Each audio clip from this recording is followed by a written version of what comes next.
반갑습니다, 여러분. 안녕하세요. 네, 우리 함께 기도하면서 예배를 시작하면 좋겠습니다. 예배는 우리 그냥 와서 주어지는 말씀 듣고 찬양하고 이렇게 드리는 것도 좋겠지만 우리가 뭘 예배하고 어떤 것을 믿으면서 고백해야 하는지를 알면서 드리면 훨씬 더 풍성한 예배가 되는 것 같습니다. 예배는 다양한 특징들이 있겠지만 나의 구원자가 예수 그리스도입니다 라는 믿음으로 드리는 것입니다. 그러니까 예배는 주님만이 나의 구원자이시고 주님만이 나의 소망입니다 하는 믿음을 고백하는 시간입니다. 우리가 찬양할 때도 찬양 가사로, 또 기도할 때도, 말씀 들을 때도 예수님만이 나의 구원자 되십니다 라는 믿음을 하나님께 고백하는 마음으로 예배 드리는 거예요. 할 수 있겠죠? 우리 그런 마음으로 이번 예배 때는 하나님 주님만이 나의 구원자이심을 인정하고 고백할 수 있는 그런 예배 될 수 있도록 도와주세요. 그래서 나에게 예수님이 정말 의미가 있는 분이 될 수 있게 나에게 다가와 주세요 하는 마음으로 함께 예배를 위해서 기도하면서 예배를 시작하도록 하겠습니다. 함께 기도하겠습니다. 하나님 감사합니다. 하나님 매번 매주 이렇게 예배 자리에 나올 수 있도록 하나님 우리에게 마음 주시고 여건 주시고 또 건강 주셔서 감사합니다. 친구들 주셔서 감사합니다. 하나님 오늘 예배는 더욱더 우리가 무엇을 예배해야 하는지를 알므로 드리고 싶습니다. 하나님 한 분만을 나의 의지할 분으로 삼고 하나님 한 분만을 나의 유일한 소망으로 삼고 예수님만을 나의 유일한 구원자로 삼으며 그 믿음을 고백하는 이 예배가 되기 원합니다. 하나님 아직 오지 못한 친구들이 있다면 얼른 이끌어 주셔서 같이 예배드림의 기쁨을 누리고 나눌 수 있도록 도와주시옵소서. 하나님 오늘 예배를 통해서 내가 의지할 만한 나의 소망 되신 그 주님을 고백하며 그 주님과 함께 살아가는 방법을, 주님의 말씀을 배우는 방법을, 듣는 방법을 배워갈 수 있도록 하나님 도와주시옵소서. 이날은 여호와께서 정하신 것이라 이 날에 우리가 즐거워하고 기뻐하리로다. 여호와여 구하옵나니 이제 구원하소서. 여호와여 우리가 구하옵나니 이제 형통하게 하소서. 아멘. 하나님 감사합니다. 예배를 통해 주님을 만나고 그 주님을 만남을 통해 주님의 뜻대로 형통하게 되기 원합니다. 이 형통이라 함은 세상적인 형통이 아니라 주님의 뜻이 우리 안에 온전히 이루어지는 것인 줄 믿습니다.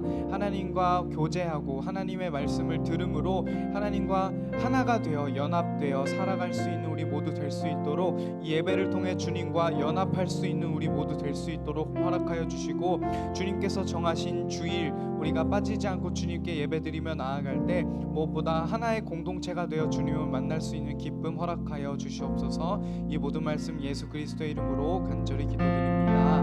아멘.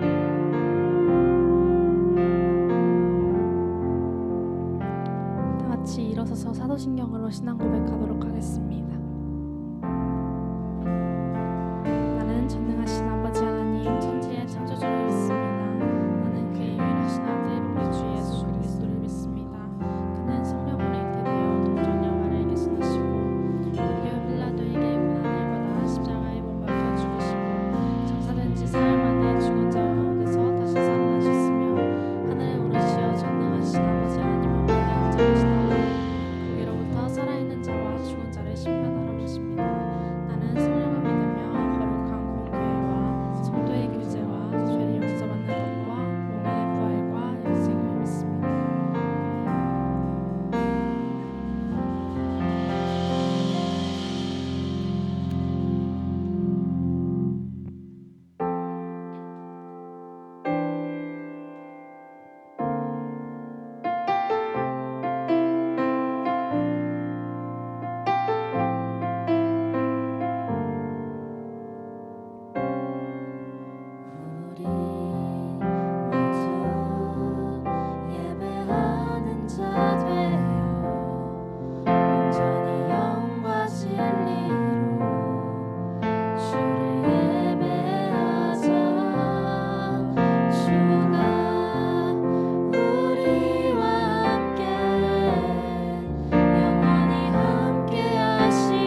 때에 나 노래하네.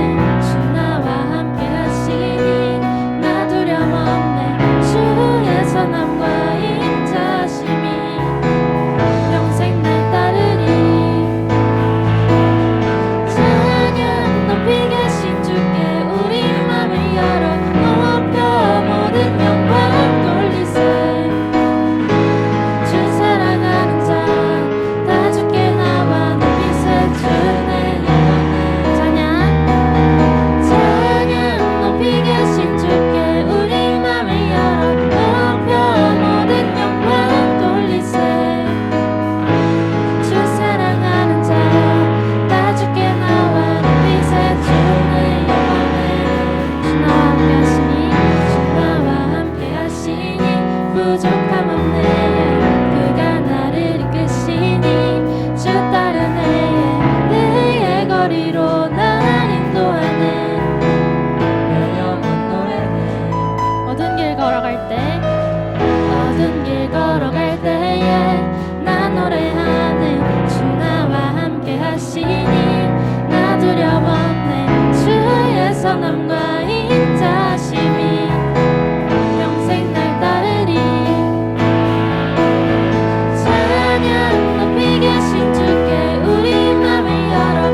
또 이 또한 지나갈 것이며 주님이 이 일을 통해 이루실 일이 있으심을 믿고 나아가는 저희 청소년부가 될 수 있었으면 좋겠습니다.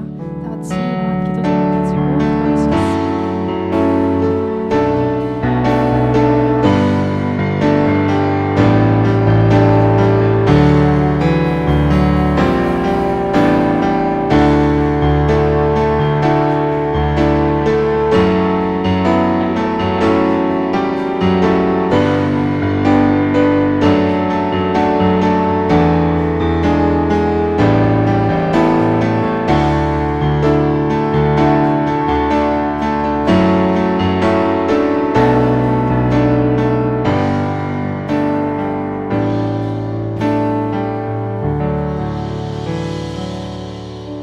주님, 오늘도 함께 이 자리에 모여 예배드릴 수 있게 해주심에 감사합니다.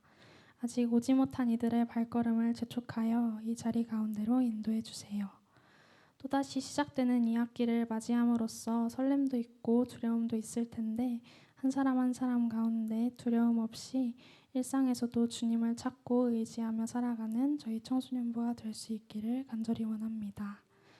저희에게 세워주신 김희수 전도사님께서 말씀 전해주실 때 집중하여 들을 수 있게 해주시고 많은 은혜 받을 수 있게 해주세요.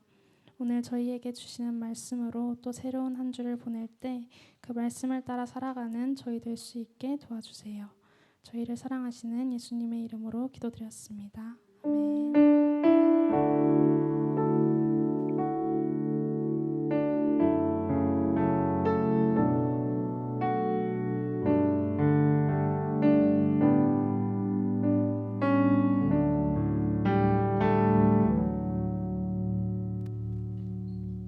오늘 우리에게 주시는 하나님의 말씀은 사도행전 11장 22절부터 26절까지의 말씀입니다.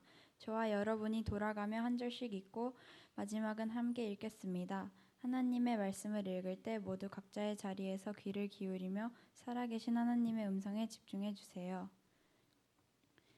예루살렘 교회가 이 사람들의 소문을 듣고 바나바를 안디옥까지 보내니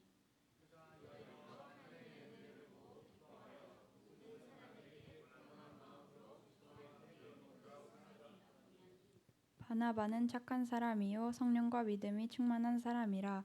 이에 큰 무리가 주께 더하여지더라.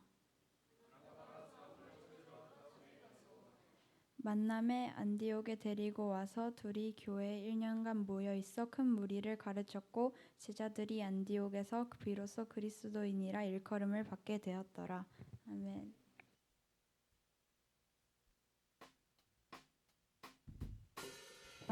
같이 서로를 향해 손을 뻗어 축복하는 시간이 될 수 있었으면 좋겠습니다.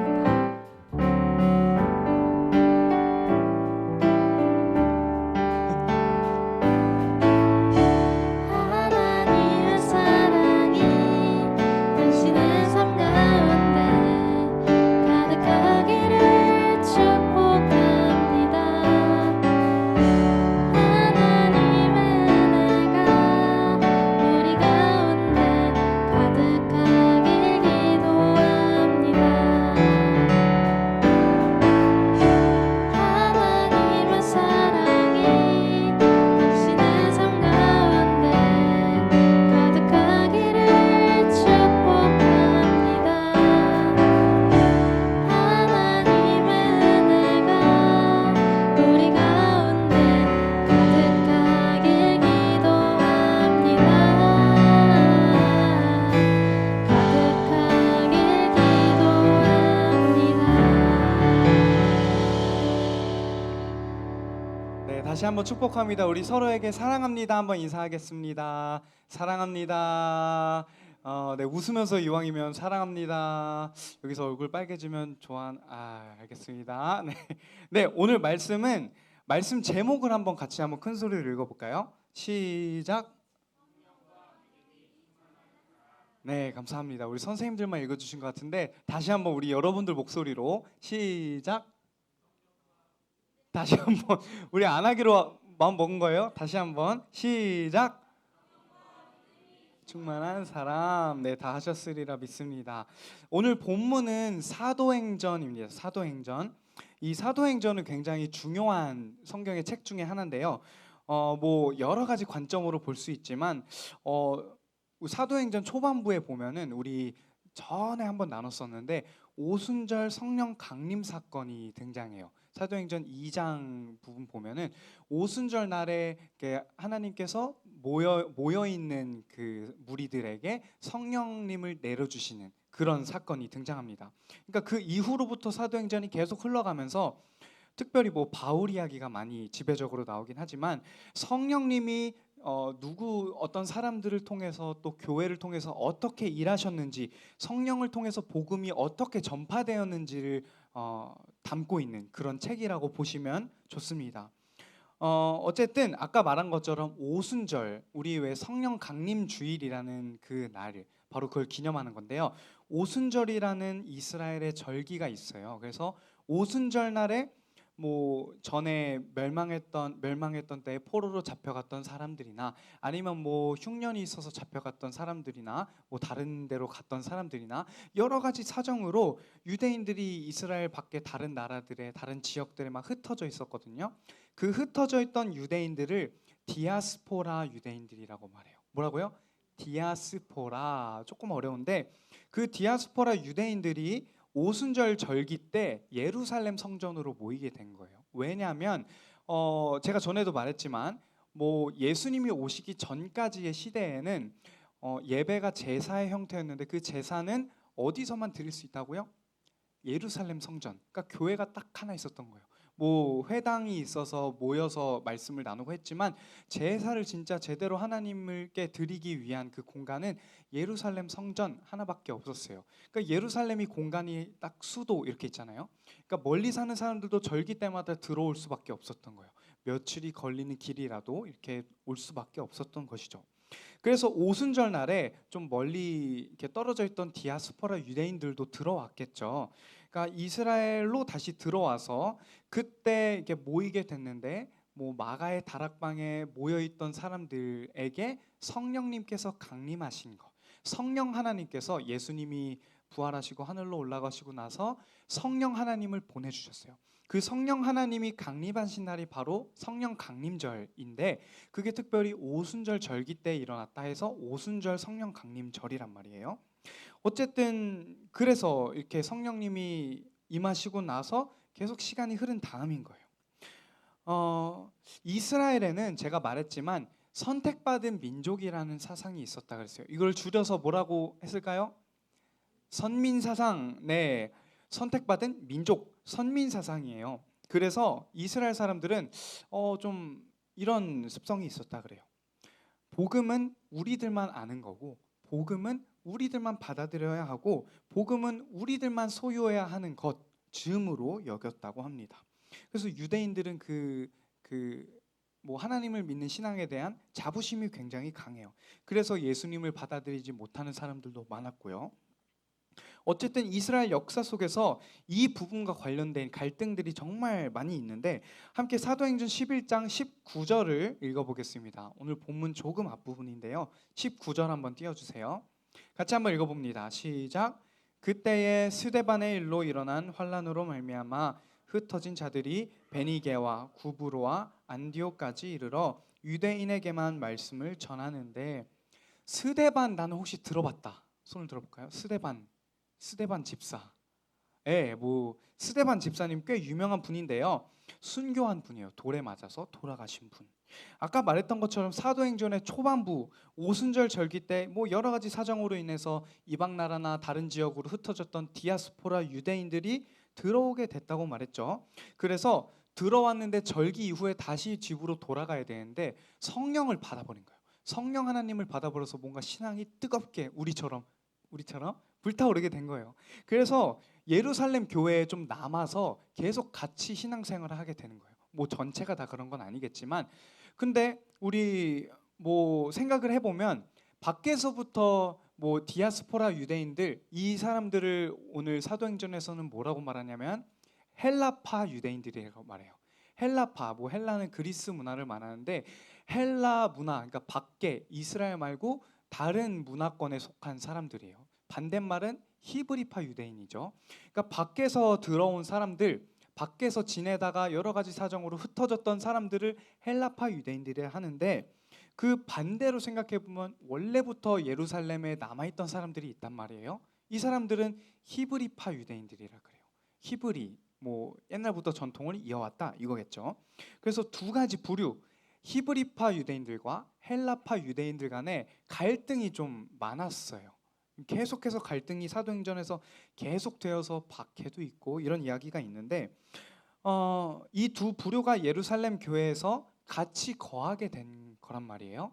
같이 예루살렘 교회에서 거하면서 같이 신앙생활을 하게 되고, 같이 예배도 드리게 되고, 같이 살게 되고, 같이 뭐 식사 교제도 하게 되고, 밥도 같이 먹게 되고, 이렇게 이런 일이 일어나게 된 거예요.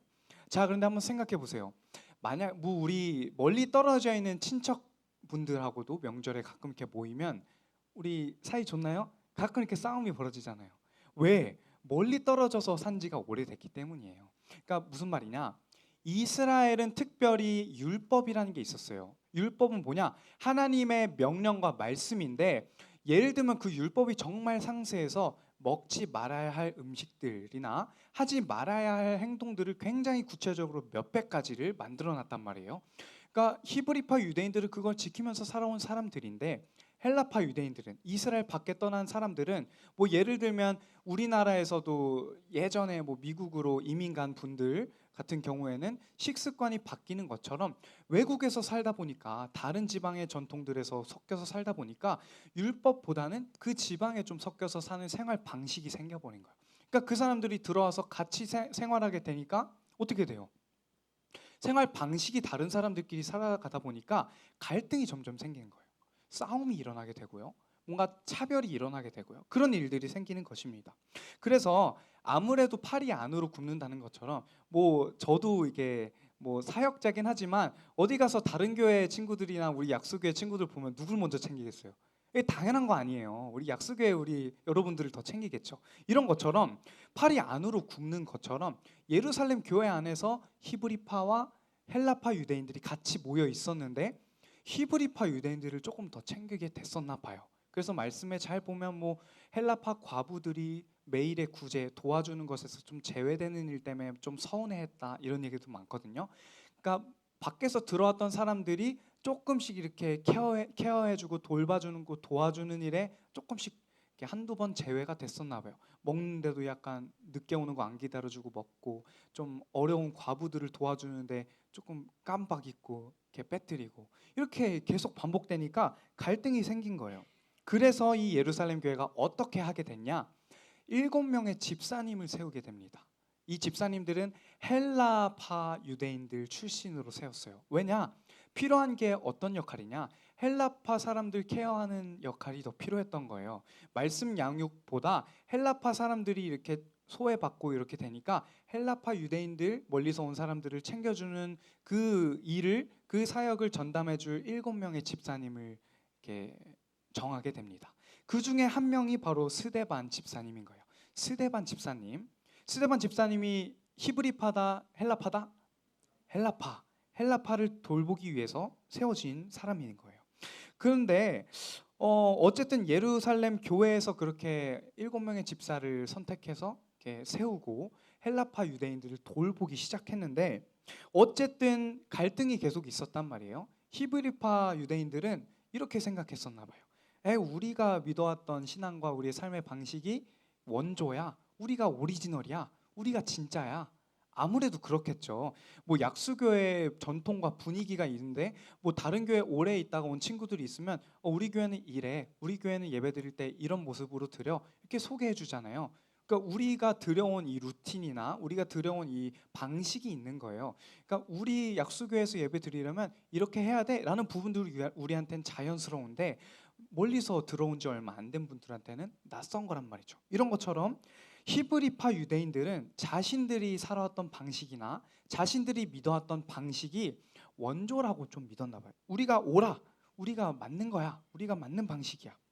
그래서 자신들과는 좀 삶의 방식이 다른 그런 헬라파 유대인들을 아무래도 좀 별로 인정하지 않게 됐던 거예요. 그래서 좀 심하게 돼서 점점 갈등이 이렇게 심화돼서 박해하게 됩니다. 우리가 원조라고 이들을 이렇게 박해하게 되는 거예요. 결국 박해가 극심하게 되어서 헬라파 유대인들 중에서 집사로 세워졌던 스데반 집사님은 돌에 맞아서 죽게 돼요. 좀 말씀을 살펴보거나 여러 가지 이렇게 배경이 되는 책들을 살펴보면 스데반 집사님이 말씀의 권위도 있었고 좀 은사도 있었고 이랬던 모양이에요. 그러니까 뭔가 우리 진짜 신앙을 갖고 있는 우리보다 뭔가 더 인기가 있네? 좀 질투했을 수도 있고, 어쨌든지 간에 미워해서 결국에는 선동해서 돌로 쳐서 스데반 집사님을 죽여버렸단 말이에요. 히브리파 유대인들이. 그러니까 굉장히 좀 마음 아픈 일인데 순교한 거예요. 이 심각한 박해 이후로 헬라파 유대인들은 다시 이방 나라들로 흩어지게 됩니다. 거기서 못 살겠죠. 우리도 있다가 죽을 수도 있는데 흩어지게 된 거예요. 다시 돌아가게 된 거예요. 이 사람들을 디아스포라 유대인이라 말한다 했죠. 정말 간략하게 이 역사를 훑어드리는 거니까 이야기처럼 들어주시면 좋을 것 같아요. 이스라엘 예루살렘에 거하지 못하고 더 이상 있지 못하고 이방 나라도로 이렇게 뿔뿔이 흩어졌던 유대인들은, 그 디아스포라 유대인들은, 헬라파 유대인들은 다시 흩어지고 나니까, 그러니까 남아있던 교회에서는 히브리파 유대인들을 위주로 복음이 전파되게 된 거예요. 당연하겠죠. 히브리파 유대인들만 거의 남았을 거니까. 자, 그 다시 이전의 모습으로 자기들끼리 그렇게 된 거예요. 이번에는 한 절 뒤로 가서 20절을 같이 한번 읽어볼까요? 20절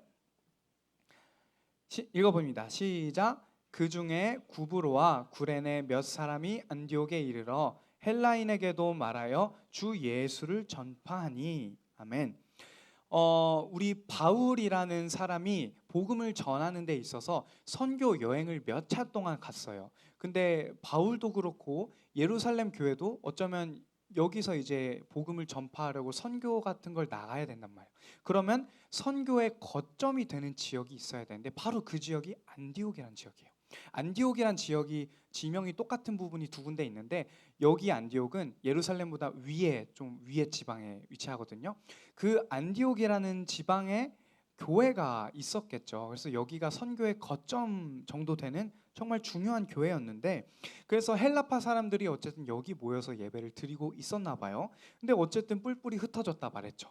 흩어진 상태였는데 훗날 바울 등의 사람들을 통해서 선교가 이루어지는 곳, 이 안디옥 교회에서, 그 정도로 중요한 곳에서 다시 한번 헬라파 사람들에게 복음이 전파되게 된 거예요.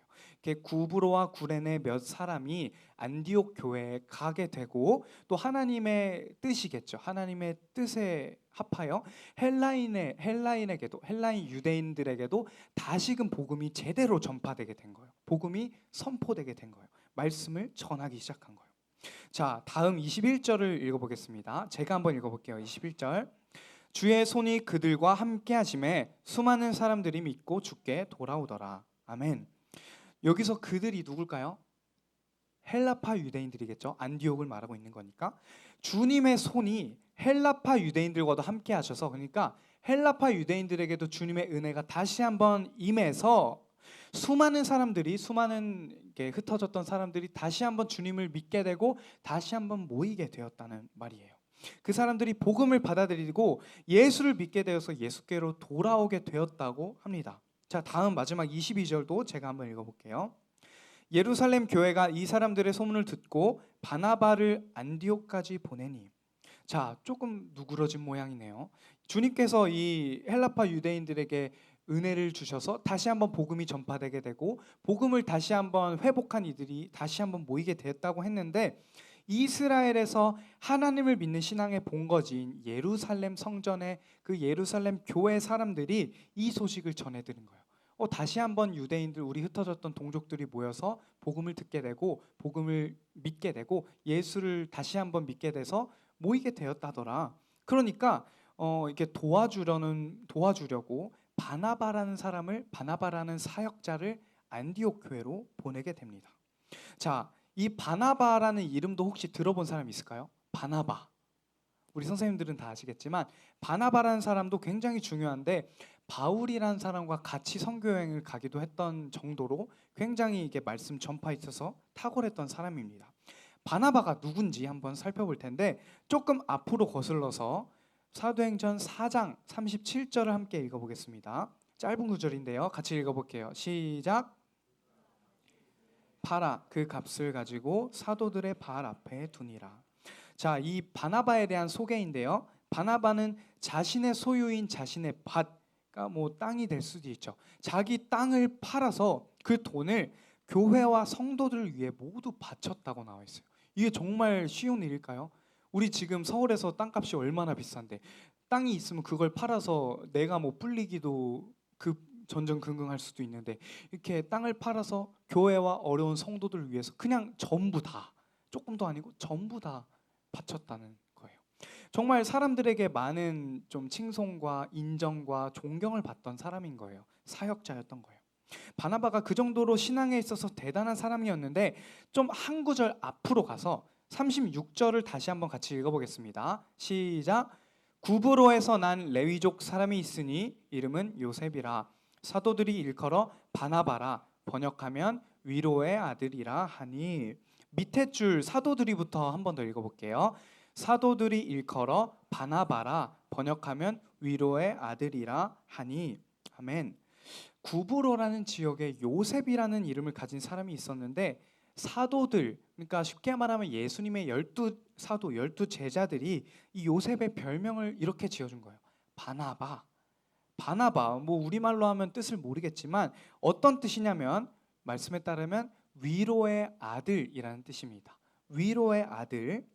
자, 아마 많은 사람들에게 때마다 말씀으로 또 실제 사랑과 섬김으로 위로를 주는 따뜻하고 착하고 선한 사람이었나 봐요.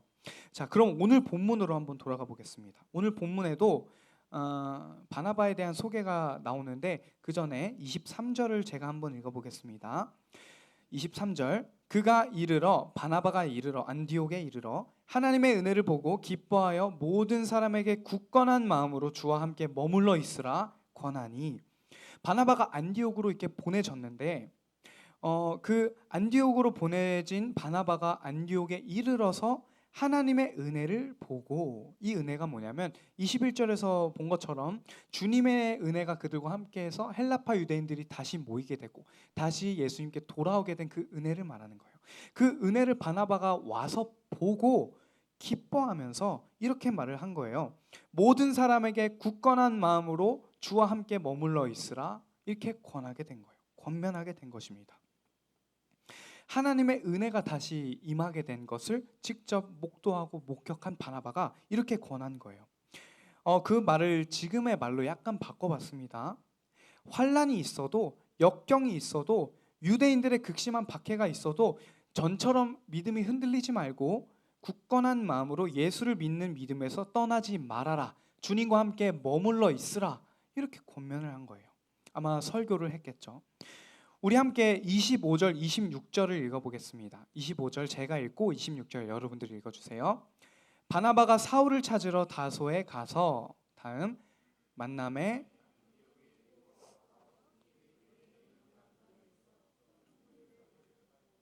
제자들이 안디옥에서 비로소 그리스도인이라 일컬음을 받게 되었더라. 굉장히 유명한 중요한 구절인데요.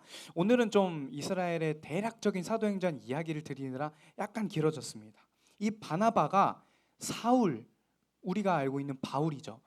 바나바가 바울을 찾으러 다소라는 지방에 가서 바울을 찾아서 안디옥으로 데려왔어요. 안디옥으로 데려와서 그 사역자 둘이서 1년 동안 같이 말씀을 이렇게 전하고 말씀으로 사람들을 양육한 거예요. 이 두 목회자를 통해서 안디옥에 다시금 모이게 된 헬라파 유대인들은 복음을 다시금 제공받게 된 것입니다.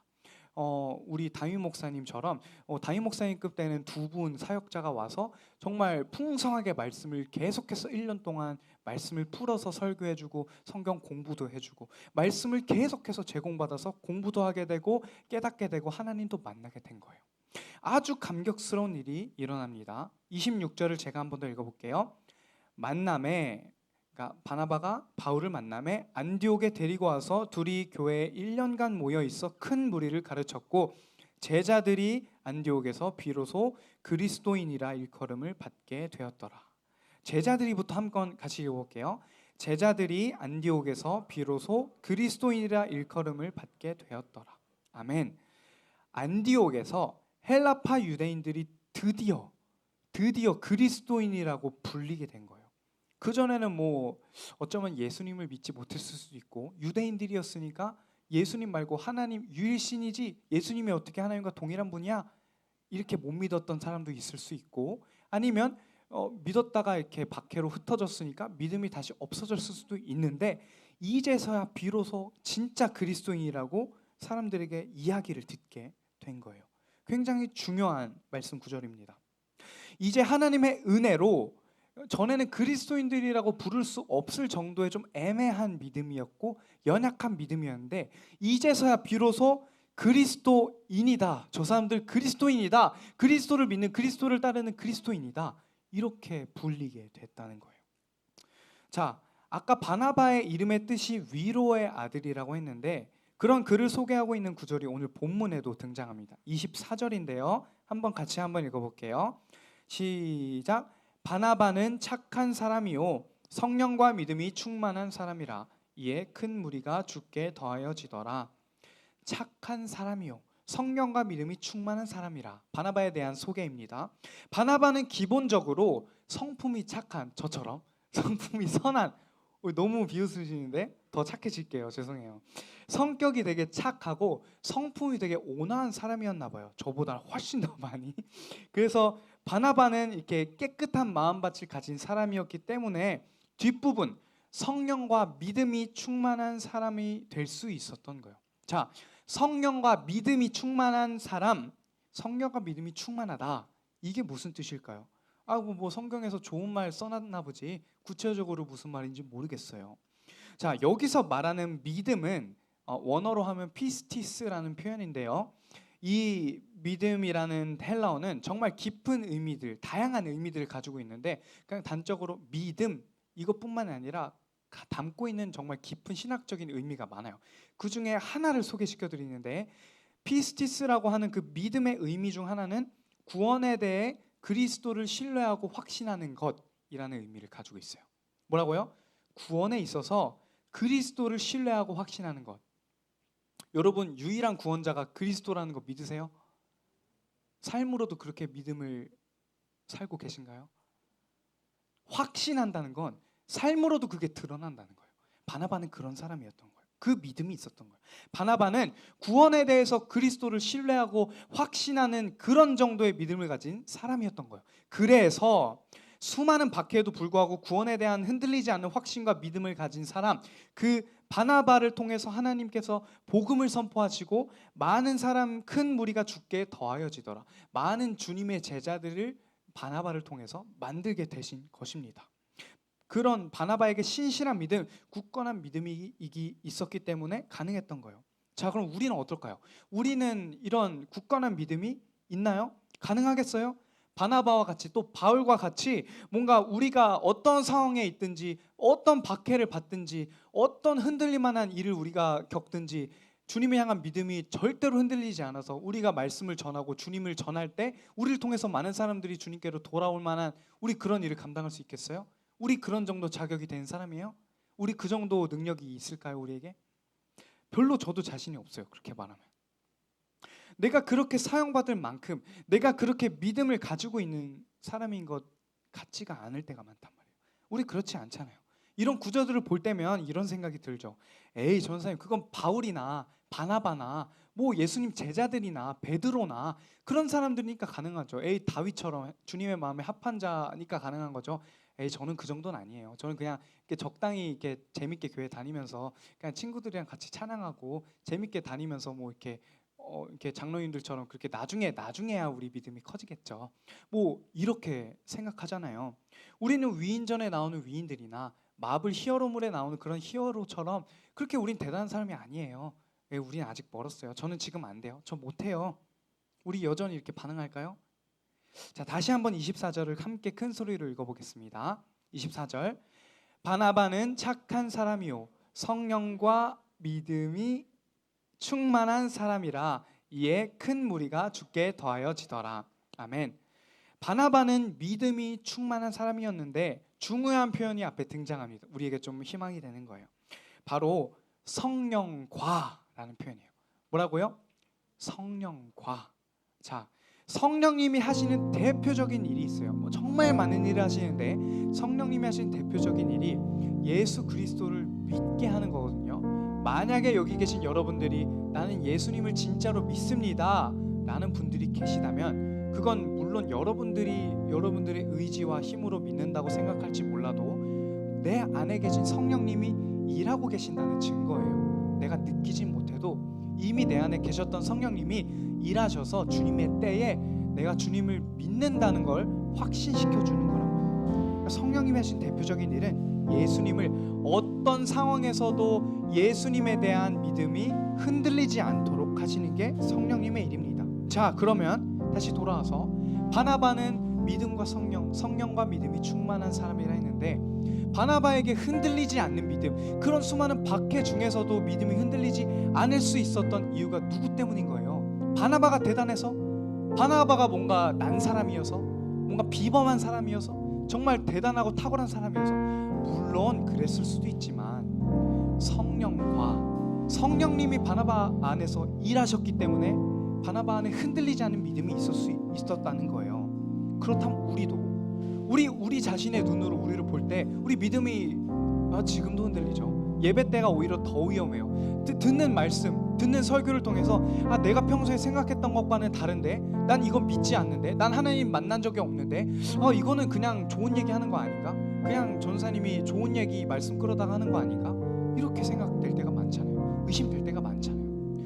여전히 성령님이 우리 안에 일하신다면 하나님의 때에 우리 안에 있던 의심을 거두시고 하나님에 대한 흔들리지 않는 믿음과 확신을 더해 주실 것입니다. 그렇다면 우리 안에 성령님이 계신다는 것을 확신한다면 그 믿음으로 말미암아 우리도 바나바나 바울처럼 사용받을 수 있는 거예요. 뭔가 하나님 내가 크게 사용받고 싶어요. 바나바나 바울이나 대단한 사람처럼 크게 사용받고 싶어요. 복음 전하는 일에 정말 큰 사람으로 사용받고 싶어요. 이런 것도 좋지만 정말 내 주변에 있는 예수님 몰라서 세상의 것에 찌들어가는 친구 한 명에게라도 정말 내가 확신한 믿음으로 살아내는 모습으로, 또 말로써, 모습으로서, 찬양하는 모습으로, 기도하는 모습으로, 보이진 않겠지만 친구에게 그런 모습으로 친구에게 복음을 전하면 어떨까요? 우리 안에 성령님이 계시니까. 내 힘으로는 안 되지만, 자격 없지만 성령님이 하신다니까 그걸 믿고 우리 나아가면 어떨까요? 교회 안에서는 하나님을 의심하지 않는데, 교회 안에서는 하나님이 너무나도 좋은데 왜 꼭 주일만 지나면, 평일이 되고 학교나 학원에만 가면, 친구들하고만 있으면 예수님이 그렇게 창피한지, 교회 다니는 게 그렇게 창피한지, 말하기 싫은지, 식사기도 눈만 감았다 뜨게 되는지, 교회 다니는 게 왜 이렇게 떳떳하지 못한지, 예수 믿는다는 나의 그 믿음이 왜 이렇게 작아지고 초라해지는지, 내 힘으로 믿음을 유지하려고 애를 쓰니까 그래요. 내 힘으로 믿으려고 하니까 그래요. 물론 그것도 귀하지만 우리 이 시간 이걸 좀 확신했으면 좋겠습니다. 함께 고백해볼까요? 저 따라서 성령님께서 내 안에서 일하십니다. 나는 그 성령님을 신뢰합니다. 나는 예수님을 믿습니다. 마지막, 나는 예수님을 사랑합니다. 정말 진정성 있는 고백이기 원합니다.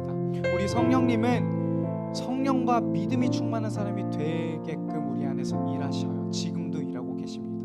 혹시라도 의심이나 마음에 안 드는 말씀이나 믿어지지 않는다면 오히려 그건 성령님이 일하고 계실 수 있다고 생각해요. 저는 의심하지 않으면 믿을 수 없어요. 여러분 안에 있는 혼란과 믿음이 무너져지는 것 같은, 내 믿음이 퇴보하고 있는 것 같은 그런 삶을 살고 계신다면 그건 성령님이 일하신다는 증거라고 생각합니다.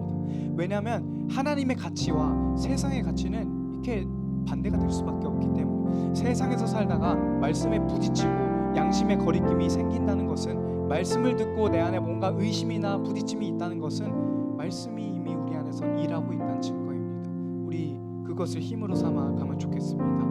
성령과 믿음이 충만한 우리가 되기를 주님의 이름으로 축복하며 시간 그런 마음으로 함께 고백하며 나아가기 원합니다.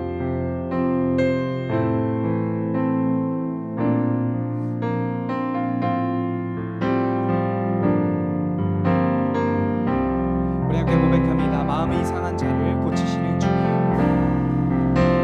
마음이 상한 자를 고치시는 하늘의 아버지, 하늘의 아버지, 날 주관하소서.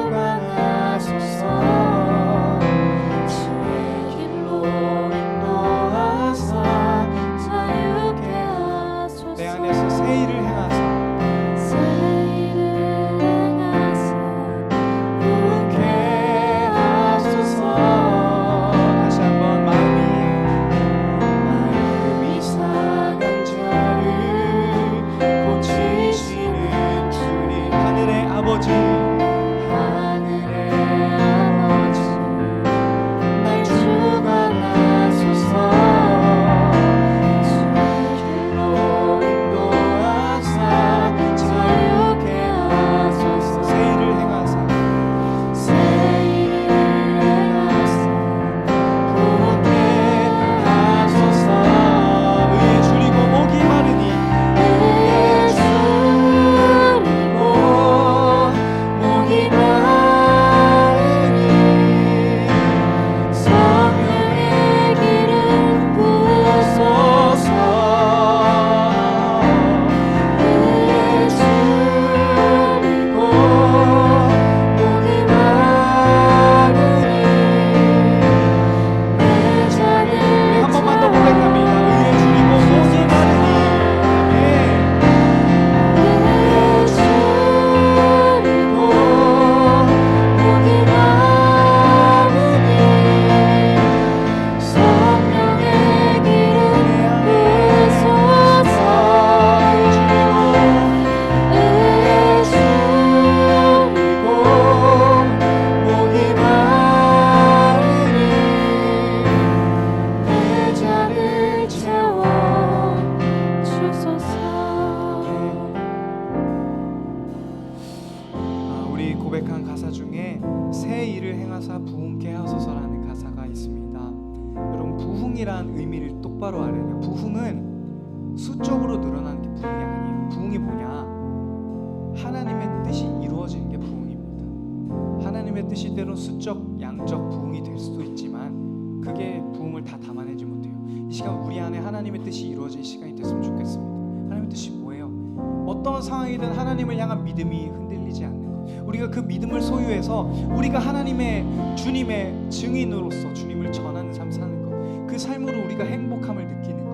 그리고 더 많은 사람들이 주님께로 돌아오는 것. 주의 손이 그들과 함께 하실 때 그들이 예수를 믿고 돌아오게 된 것처럼 주의 손이 우리와 또 예수를 아직 알지 못하는 모든 사람들과 함께 하실 줄 믿습니다. 우리를 통해 일하시기 원합니다.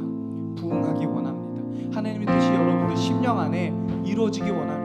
우리 기도하잖아요. 주기도문 기도하잖아요. 하늘의 뜻이 땅에서도 이루어진 것 같이 이미 이루어졌단 말이에요. 이미 우리 안에 성령님 계심으로 주님의 뜻은 이루어졌단 말이에요. 우리 안에 성령님이 계신 걸 우리가 느끼며 나아가는 시간이 되면 좋겠습니다. 주님, 내가 주님께 우리의 삶의 주도권을 내어드리기 원합니다. 내 생각대로 살아가는 것 좀 내려놓고 주님이 나에게 원하시는 게 뭔지 좀 묻기 원합니다. 그래서 이전의 나의 삶의 방식이 아니라 주님을 믿고 주님을 만난 자로서 새 삶을 살기 원합니다. 새 날 열어주시기 원합니다. 새 일을 내 안에서 행하사 부흥케 하여 주시옵소서 하는 마음으로 우리 한번 주여 한번 부르짖고 간절히 주님께 기도하며 나아갑니다. 주여, 주님, 우리 안에 주님의 뜻이 이루어지기 원합니다. 하늘의 뜻이 내 안에 이루어짐을 내가 믿습니다. 내 안에 이미 성령 하나님이 계신 줄 믿습니다. 내가 주님을 날로 의심하지만 주님을 향한 믿음이 때마다 흔들리지만 그럼에도 불구하고 내 안에 계신 성령을 신뢰합니다. 흔들릴지언정 우리 믿음이 뿌리째 뽑히지 않도록 주님 지켜주시고 우리 안에 계신 성령님 매일 매 순간마다 일하여 주셔서 우리가 이제는 이전보다 더욱더 성숙한 믿음으로 주님께 나아갈 수 있도록 하나님 도와주세요. 네, 무엇보다 우리가 흔들리지 않는 믿음을 소유해서 그 믿음으로 주님을 증언하고 주님을 전하며 살아갈 수 있도록 하나님 함께하여 주시옵소서. 주님 붙들어 주시옵소서. 주님 도와여 주시옵소서. 무엇보다 우리 혼자 할 수 없는 일이니 우리 옆에 허락해 주신 친구들과 동역자들과 함께 기도하며 함께 주님의 나라를 만들어갈 수 있도록 신뢰하며 살아갈 수 있도록 주님 허락하여 주시옵소서.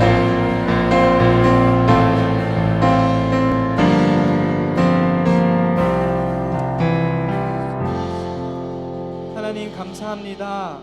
오늘 말씀을 통해 우리 안에 성령님이 끊임없이 일하고 계신다는 사실을 배웠고, 또한 그 성령님이 우리에게 원하시는 뜻이 어떤 상황이든 흔들리지 않는 믿음을 소유하는 것이라는 걸 배웠습니다. 하나님, 배웠으니 진짜 알 수 있도록 삶으로 살아내게 하여 주시옵소서. 이 믿음이 오늘 듣고 예배당을 나가서면 끝나는 믿음이 되지 않게 하시고, 일주일 동안 살아내므로 성장할 수 있는 복된 믿음 될 수 있도록, 흔들리지 않는 믿음 될 수 있도록 허락하여 주시옵소서. 이 모든 말씀 예수 그리스도의 이름으로 간절히 기도드립니다. 아멘.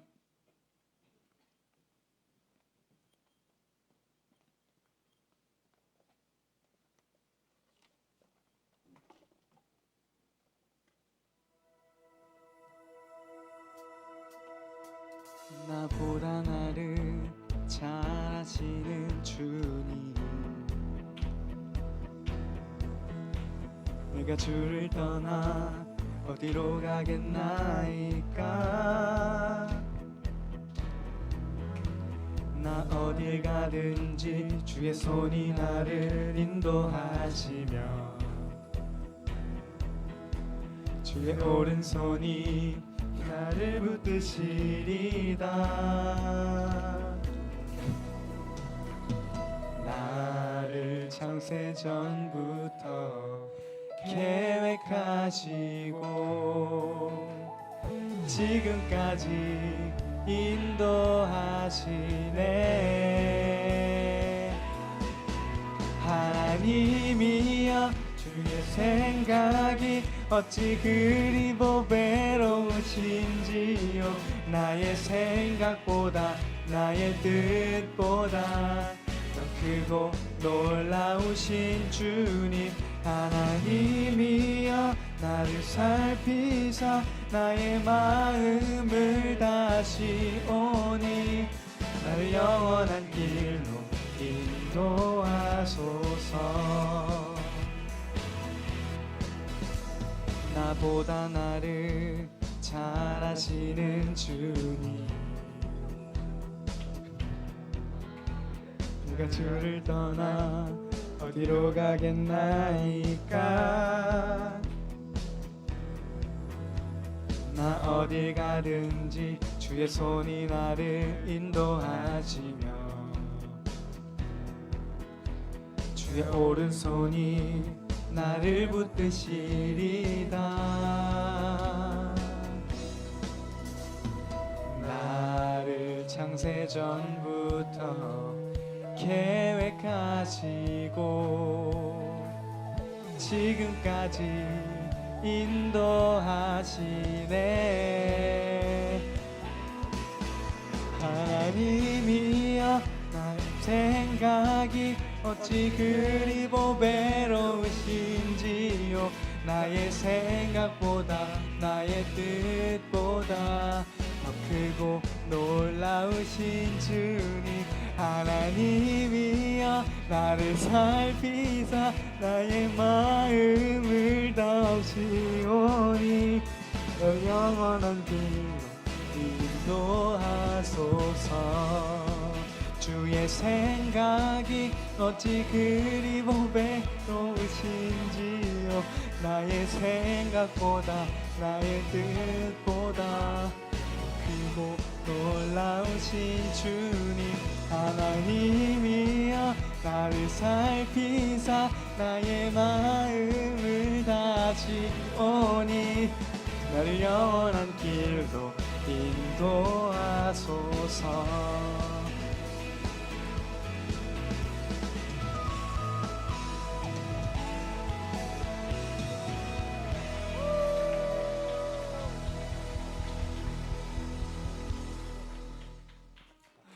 네, 우리 간식 받으신 친구들은 더 뜨거운 박수로 우리 감사를 표현하겠습니다. 네, 너무 재밌네요. 웃음 참느라 혼났습니다. 네, 함께 우리 찬양하면서 우리 드린 봉헌을 하나님께 드리며 나아갑니다. 나의 생명을 드리니 나의 생명을 드리니 주 영광 위하여 사용하옵소서. 내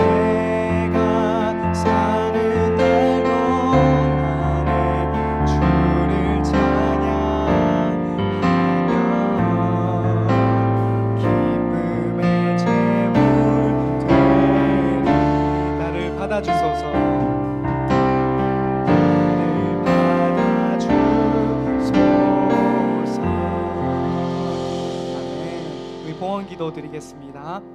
하나님 감사합니다. 창세전부터 나에게 대한 하나님의 뜻을 계획하시고 나를 이 땅에 태어나게 하심에 감사드립니다. 하나님, 우리가 주님께 집중하여 조금 더 주님의 뜻을 알기 원합니다. 나를 만드신, 나를 사용하기 원하시는 원래 하나님의 그 뜻을 깨달아 알기 원하며 그대로 살아가기 원합니다. 세상의 기준에 맞춰서 우리가 세상의 것을 좇으며 그렇게 살아가는 것이 아니라 하나님의 뜻에 합하여 정말 부흥된 삶을 살아갈 수 있도록 하나님 허락하여 주시옵소서. 특별히 우리를 통하여 주님의 복음이 더 멀리 더 많은 사람에게 전달되기 원합니다. 하나님, 우리가 준비될 수 있도록 하여 주시고 우리가 드리는 예배 한 번 한 번을 통하여 우리의 믿음을 굳건하게 세워 주시옵소서. 이 모든 말씀 예수 그리스도의 이름으로 봉헌기도 올려드립니다. 아멘. 함께 주님 가르쳐 주신 기도로 예배를 마치겠습니다. 하늘에 계신 우리 아버지, 아버지의 이름을 거룩하게 하시며 아버지의 나라가 오게 하시며 아버지의 뜻이 하늘에서와 같이 땅에서도 이루어지게 하소서. 오늘 우리에게 일용할 양식을 주시고 우리가 우리에게 잘못한 사람을 용서하여 준 것 같이 우리 죄를 용서하여 주시고 우리를 시험에 빠지지 않게 하시고 악에서 구하소서. 나라와 권능과 영광이 영원히 아버지의 것입니다. 아멘.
안녕하세요. 9월 생일 파티 MC를 맡게 된 남동은 윤주연입니다. 입니다.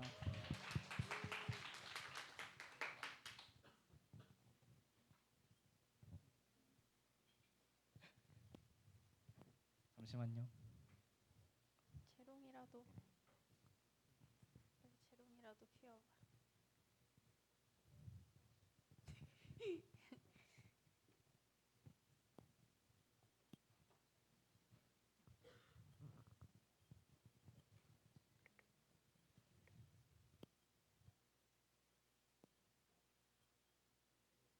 아.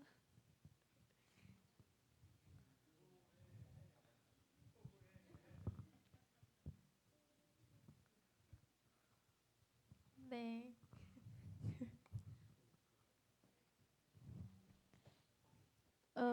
9월 생일자분들 나와주세요. 나와주세요. 선생님분들도 나와주세요. 여기에 쓰여져 있지 않아도 9월 생일자분들은 모두 앞으로 나와주세요.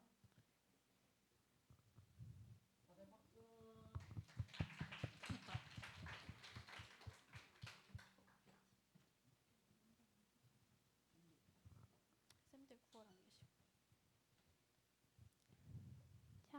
자, 생일 축하 노래를 불러볼게요.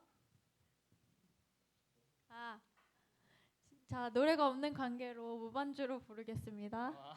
시작. 생일 축하합니다. 생일 축하합니다. 사랑하는 9월 생일자 생일 축하합니다. 와.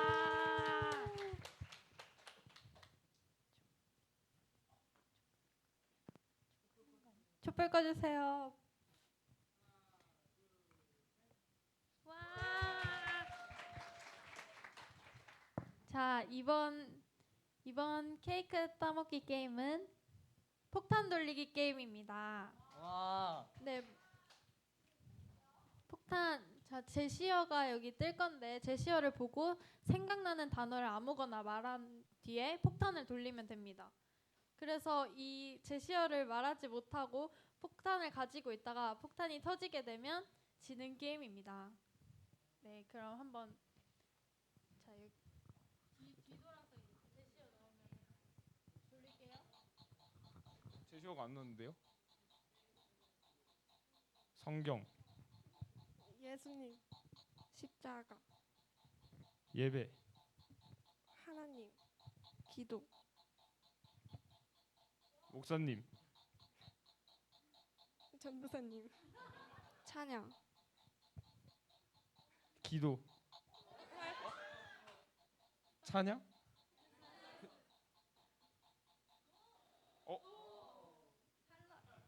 탈락입니다. 자, 다음 제시어 열어주세요. 바나바, 바울,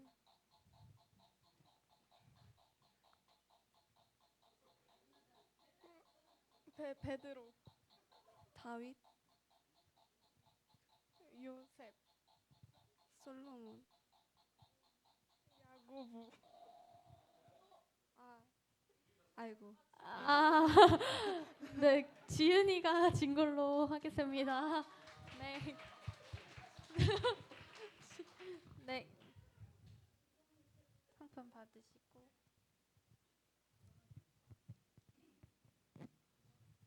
네, 들어가시면 됩니다. 아, 지금까지 생일 파티 MC를 맡은 남동은 윤주현이었습니다. 와. 감사합니다.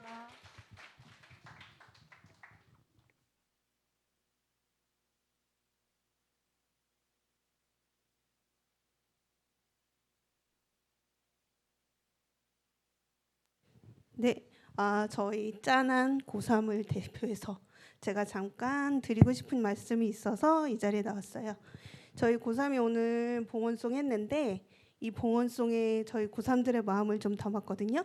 그래서 첫 번째는 우리 아까 보셨다시피 각자 자기가 가진 꿈들, 근데 이제 우리가 그 꿈을 이뤘다고 해서 뭐 다 끝났어가 아니잖아요. 그 과정에서 정말 믿음으로 나아가자 라는 각자의 다짐, 그런 마음들, 그리고 이제 이 두 번째 이 마음 때문에 제가 이 제안을 정말 어이없지만 했을 때 저희 친구들이 그냥 아무런 불평 없이 따라줬다고 생각을 하는데, 우리 다들 초콜릿 받았죠? 여러분은 지금부터 공범이에요. 우리 고3들이 정해주고 싶었던 두 번째 마음, 저희 고3들의 언어로 제가 약간 바꿔서 표현하자면 함께하자 동생들아. 우리 믿음의 길 가는데 어려움 있는데 힘든 일 있을 때 서로 같이 함께하자. 이 마음 때문에 저 다 큰 장정들이 창피함을 무릅쓰고 아까 그렇게 열심히 했는데, 우리 앞으로 고3들도 많이 응원해 주시고, 그리고 우리 친구들도 우리 형들의 마음처럼 같이 믿음으로 나아가는 그 길 됐으면 좋겠습니다. 감사합니다.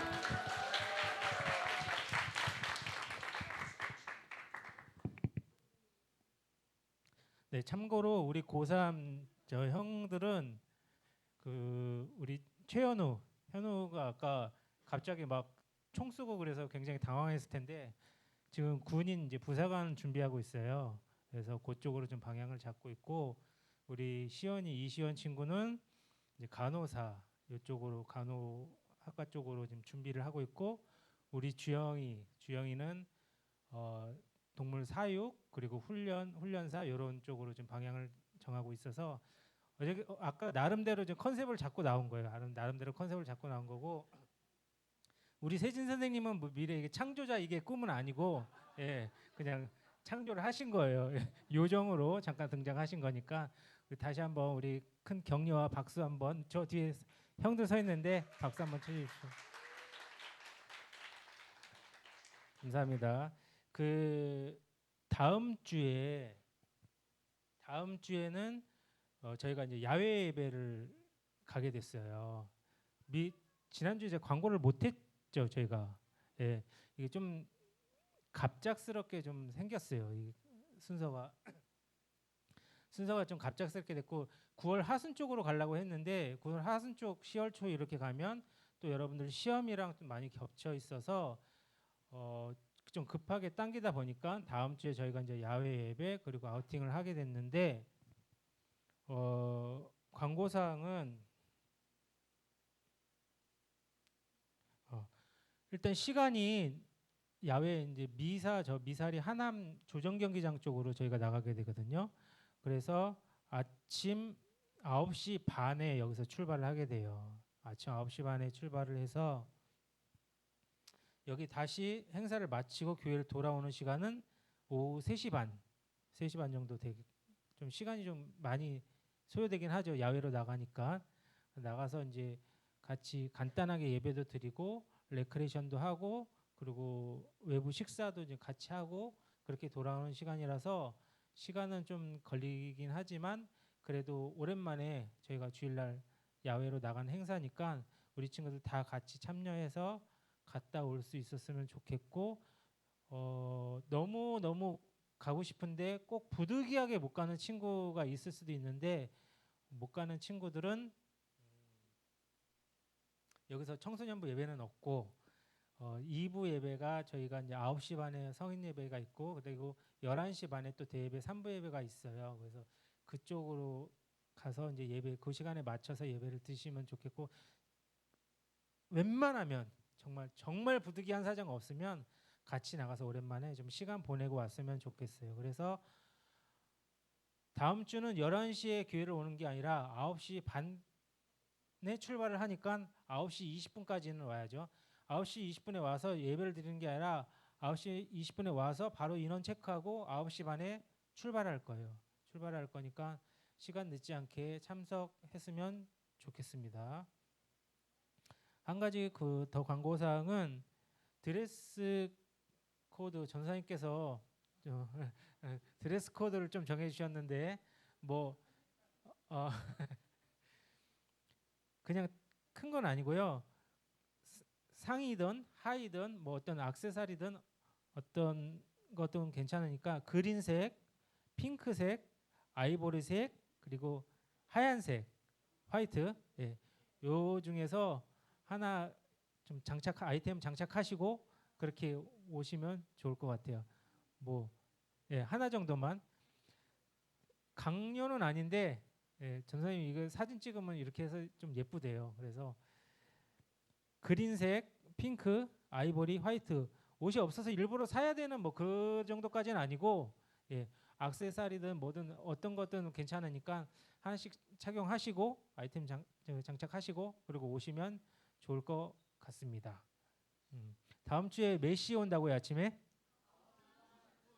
9시 20분이니까 늦지 말고 꼭 참석하시고 정말 다시 한번 부탁드리는데 정말 부득이한 사정 아니면 같이 나갔다 오면 좋을 것 같아요. 재미없을 것 같아도 같이 가서 바람 쐬고 오면 그것만으로도 굉장히 좋은 거거든요. 그래서 꼭 시간 내서 같이 바람 쐬고 왔으면 좋겠습니다. 뭐 다른 광고 사항은 따로 없으시죠? 네, 오늘 오랜만에 우리 지용이 와가지고 너무 반갑습니다. 네, 네 이상 마치고 공각 공부하고 돌아가도록 하겠습니다.